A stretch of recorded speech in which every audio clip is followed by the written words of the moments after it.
CM Nitish ने India को लेकर कही बड़ी बात। कहा इंडिया का तीसरा बैठक होगा महत्वपूर्ण। एनडीए में टूट के दिए संकेत। ममता बनर्जी के बयान का किया समर्थन। कहा इंडिया गठबंधन को रहना होगा चुनाव के लिए तैयार।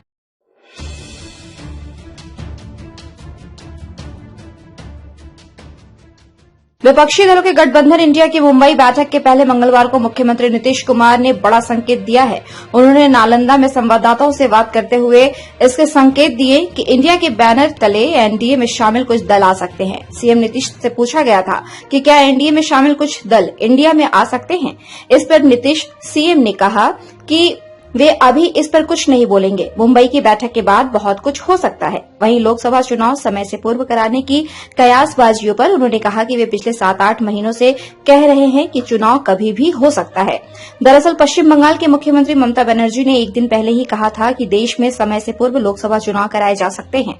यहां तक कि उन्होंने दिसंबर में चुनाव होने की संभावना जताई थी। उसी से जुड़े सवाल पर सीएम नीतीश ने कहा कि वे शुरू से यह बोल रहे हैं, इसलिए विपक्षी दलों को एकजुट करने का प्रयास किए और अब मुंबई में इसकी तीसरी बैठक होगी। उन्होंने कहा कि संभव है कि केंद्र सरकार समय से पूर्व चुनाव करा ले और इसलिए वे सभी राजनीतिक दलों को इसके लिए तैयार रहने को कह रहे हैं। नीतीश कुमार ने मंगलवार को नालंदा के सिलाव में नालंदा ओपन यूनिवर्सिटी के नए भवन परिसर का उद्घाटन किया। 36 वर्ष पूर्व शुरू हुए नालंदा ओपन यूनिवर्सिटी का सारा कामकाज अब तक पटना के बिस्कोमान भवन से संचालित हो रहा था। अब इसे नालंदा में बने अपने स्व परिसर में शिफ्ट किया जाएगा।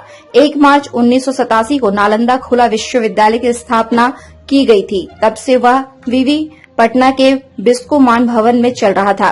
स्थापना के 36 साल बाद नालंदा विश्वविद्यालय का कार्यालय नालंदा में शुरू हो गया। इसके प्रशासनिक भवन का लुक नालंदा महाविहार के लुक जैसा बना गया है। सीएम नीतीश ने नवनिर्मित भवन के विभिन्न खंडों का जायजा लिया और इसकी सराहना की। इसमें अत्याधुनिक सुविधाओं की भरमार है। कई प्रकार की खूबियों वाले इस भवन में एक ही परिसर में शैक्षिक गतिविधियों के हर प्रकार के संचालन की व्यवस्था की गई है। Bureau report, India news viral, Bihar Jharkhand. आपको हमारी ये रिपोर्ट कैसी लगी? कमेंट बॉक्स में अपनी प्रतिक्रिया अवश्य दें। यदि आपने हमारे यूट्यूब चैनल को सब्सक्राइब नहीं किया है तो आज ही सब्सक्राइब करें और ऐसे ही ताजा तरीन एवं रोचक जानकारियां प्राप्त करते रहें।